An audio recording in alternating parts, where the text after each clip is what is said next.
Welcome to Films and Stuff with your hosts, Pete Mitchell and Ethan Hunt. Hi, everybody. Welcome back to Films and Stuff. I'm Ethan. I'm joined by Pete. And Pete, what do we have on tap for today? Ethan, we've got our very usual stream or skip episode. Oh, man. Pete, you recap the rules, and then I'll recap kind of where we are in terms of trends that we've seen. Okay. 15 seconds or less rules for the listeners who haven't heard it before. All right. Ethan and I have prepared lists of TV shows and movies for each other. Every week, we randomly assign one of those shows to watch. We each watch at least 2 episodes or 30 minutes if it's a feature-length film. And based on that, we determine if our show is worthy of being streamed or skipped. And the last few weeks, I think that we have really challenged each other by trying to find some hidden gems, if you will. Yeah. And you and I have both dug deep into Netflix, into Apple TV Plus, into Amazon Prime, into Hulu. We've really dug deep to try to unearth some hidden gems. I think that strategy has backfired on us a little bit because using our rating system, we haven't found any must-subscribes in quite some time. We found a few mooches, but the majority of what you and I have been assigning to each other has been skips, which is, happy for listeners, a public service so that they can skip the things that are worthy of being skipped and they don't waste their time on it.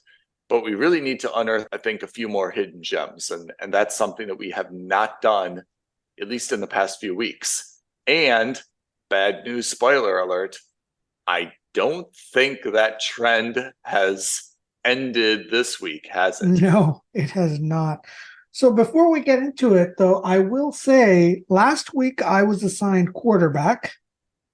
Oh, yeah, that's true. Quarterback on Netflix was solid. I had given it a mooch at the time, but as we are wont to do, and of course, as these kinds of things go, the more a show marinates, the more it sits in your mind, the more you think about it. Yeah. I'm actually quite happy to say it's a must subscribe for me now. Whoa, retroactive grade change. Yeah, that's right. That's absolutely right. I thought about it a lot. And so I did a little bit more research on the show. What I didn't know at the time was that this was a Peyton Manning-led production. I did know that. That's probably why he was able to secure such good access to these players and their personal lives.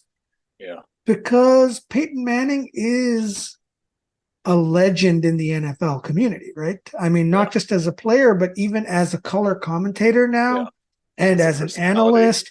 I think his father was also a football player. His brother's a football player. They're all kind of part of the NFL legacy, if you will. Yeah.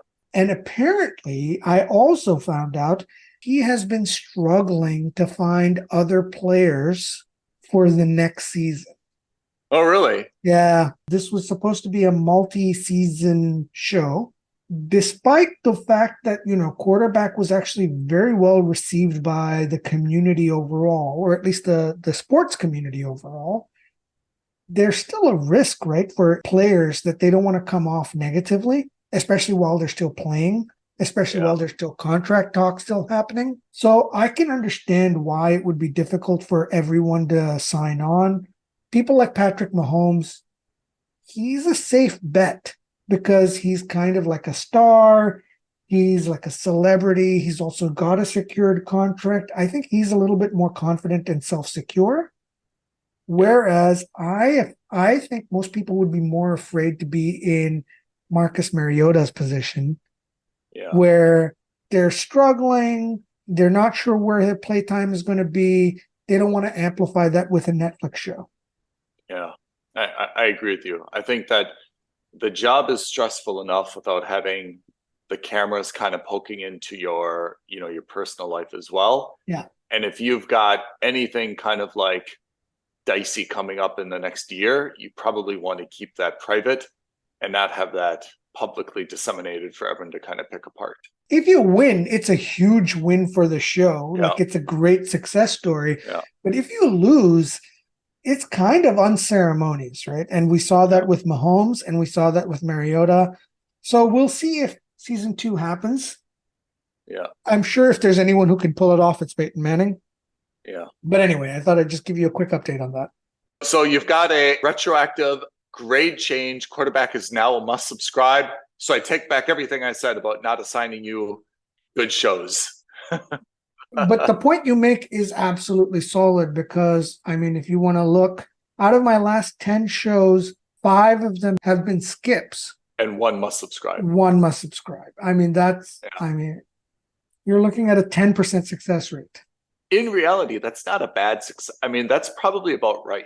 Again, we're intentionally not taking the highlight shows that we both want to watch, and we discussed those on a different episode of Films and Stuff, but we're intentionally trying to uncover those diamonds in the rough. So if 10% is a must subscribe and 50% are kind of mooches, that probably seems about right, given our strategy for this segment, right? Yeah, absolutely.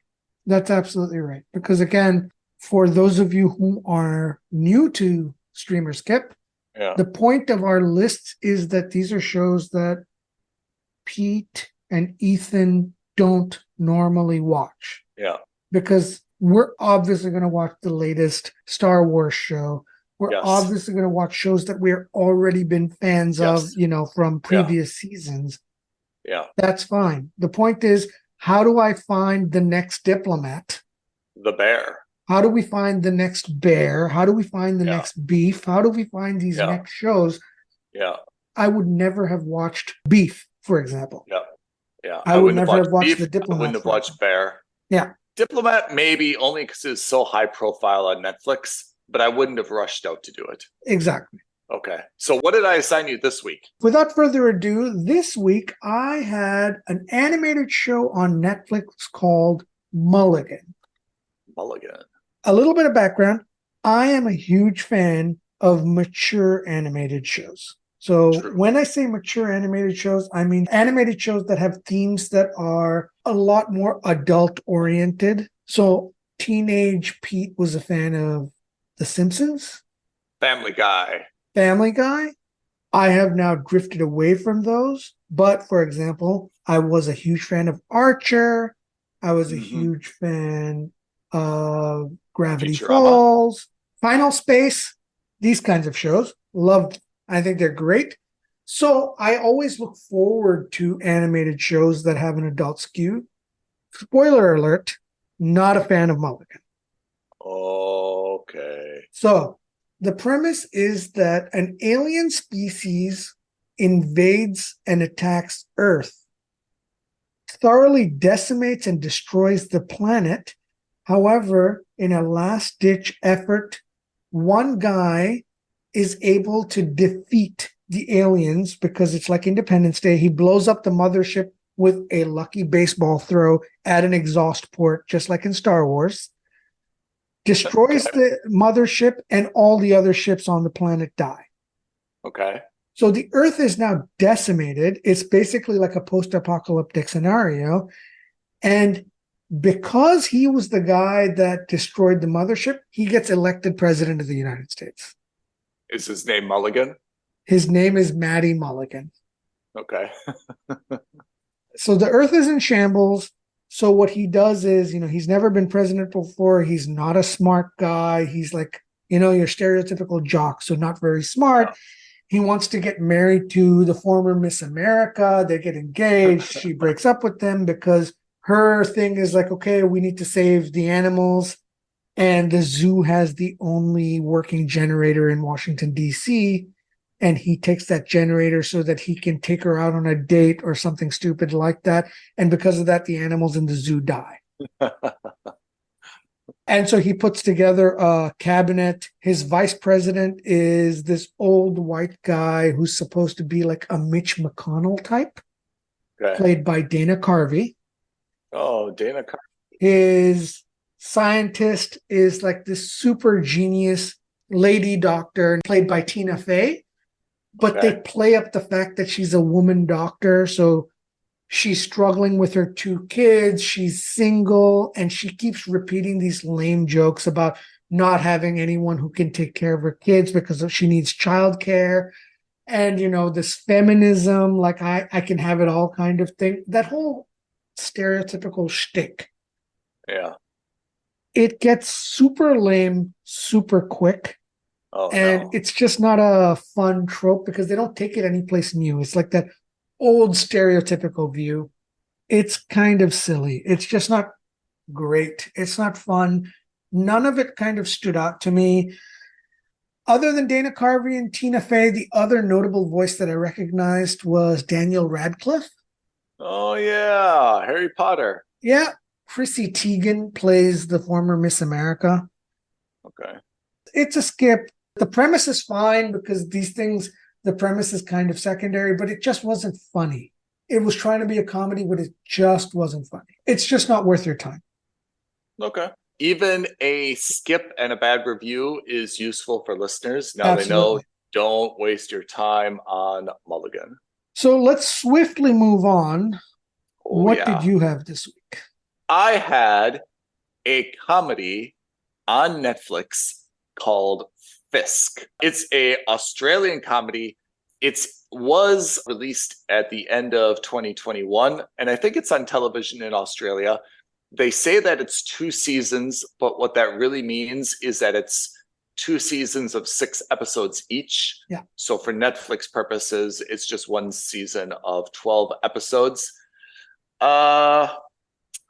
So a few things. This is a comedy similar to what you've seen in The Office, both the US Office and the British Office. It's meant to be comedy around very subtle office politics and intricacies. It's also very similar. Remember when I was assigned Hard Sell with Catherine Tate, which is about the female prison in the UK, or also Our Flag Means Death, which is about the pirates. It's intended to be a very witty, very subtle, very clever comedy. It comes off a little bit flat for me. But here's the premise. A female lawyer, her family name is Fisk, and her father apparently is quite a famous judge in this show. Fisk is known because apparently everyone kind of says like, oh, Fisk, as in like Judge Fisk. Her father is like very well known. And of course, that also leads to a little bit of a dynamic where she should probably be a little bit more professionally successful. And she's at a little bit of a rut in her life. So I watched 3 episodes. I didn't get fully into her backstory, but I imagine it's going to be developed a little bit further. But when we meet this character, she is looking for a new job. We find that she has been divorced and that she has lost a job at her prior law firm, which apparently was kind of a prestigious law firm. That was in Sydney. So now she's decided to kind of like start her life all over again. She's moved to Melbourne. And she's basically gone to a very small local law firm where she's practicing what's mostly what I consider like trust and estates, which is helping people with their wills or with family members who have passed and how to disperse their belongings and so forth.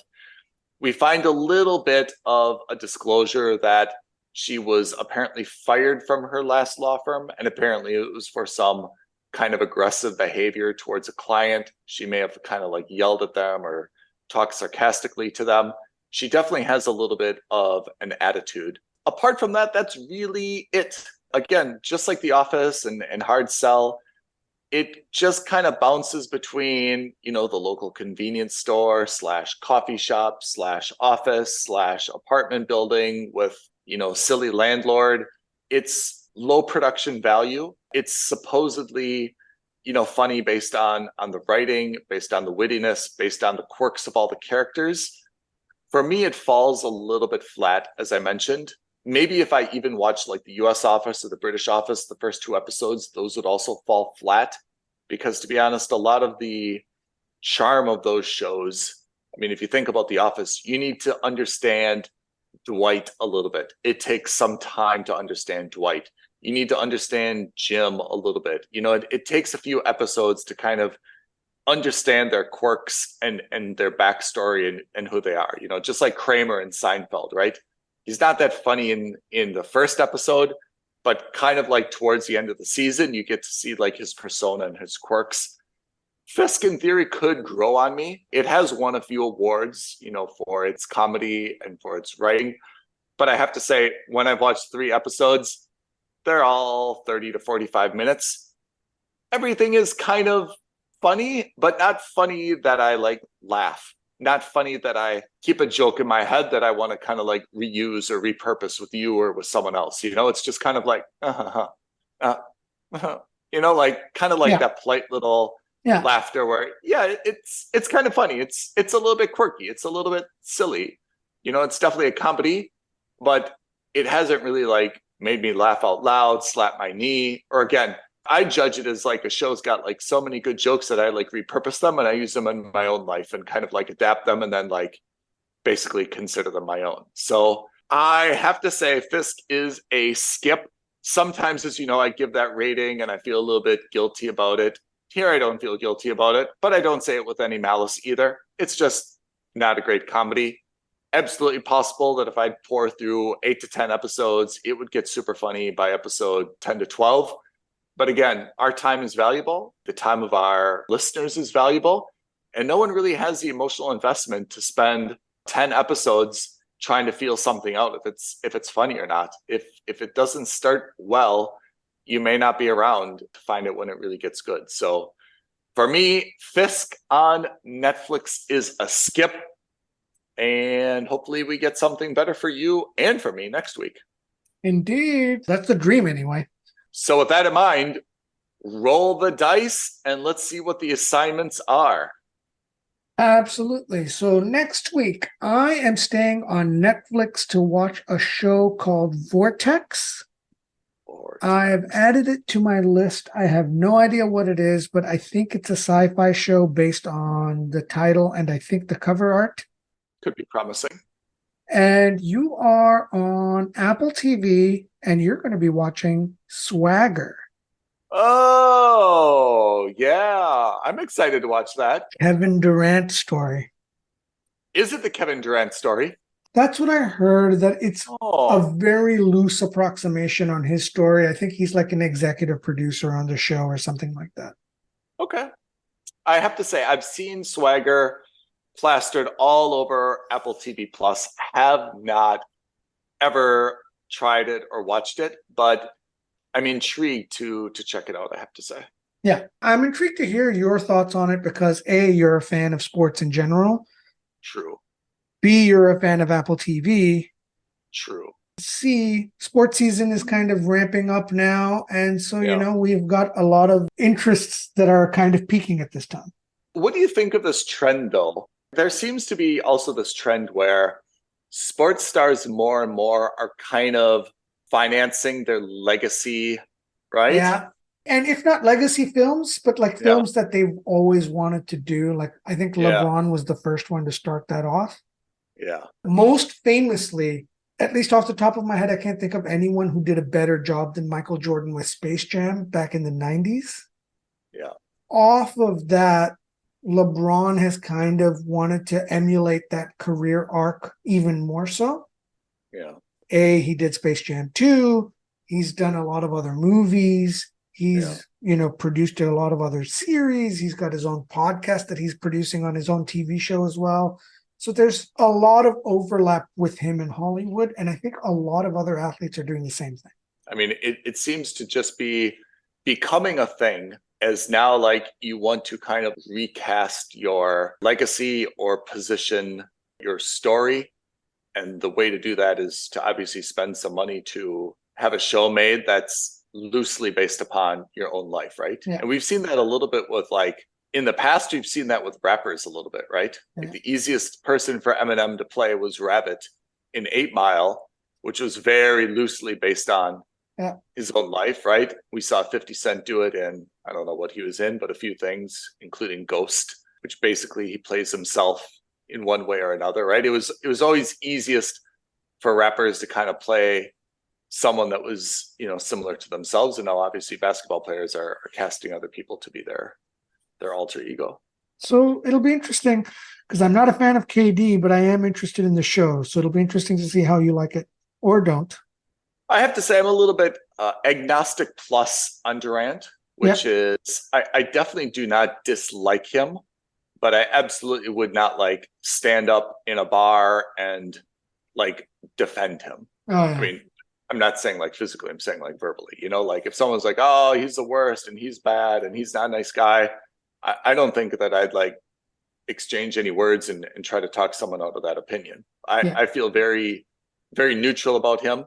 I guess that's why maybe the swagger will be good for me to watch because I don't really have an opinion, right? Like if you love someone, either you love the show or you're like, that show doesn't do him justice. If you dislike someone, you probably come away from the show saying, well, he's just trying to like rehabilitate his reputation. Here, I'm really neutral. I don't know much about, if anything, about his background, like very, very little. I think he's from like the Washington, D.C., Maryland area.